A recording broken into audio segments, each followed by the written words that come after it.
a snippet of my night today alone with the kids.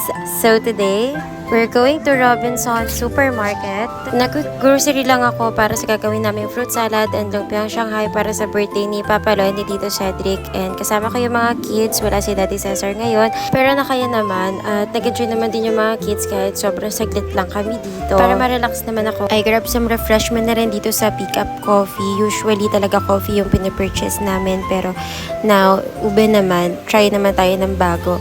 And since nag-enjoy pa nga si baby dito, is nag-stay muna kami na saglitan para makapagliwaliw pa siya ng kaunti. And how about yung mga mami, bihira lang din ba kayo makalabas ng mga kids na ikaw lang, ng walang helper? And in a way, nakakapagod siya, pero masaya naman kasi nagkaroon ka ng quality time with them. And makalabas din sometimes. So guys, pagkawi nga namin sa bahay is nag-dinner lang kami, and then sinimulan ko na to naka-assign sa akin na fruit salad para nga sa birthday na atenan namin. And also other stuff na rin na kailangan gawin sa bahay. Because as of mommy, di tayo nawawala ng mga gawa, at lalo na sa mga kids.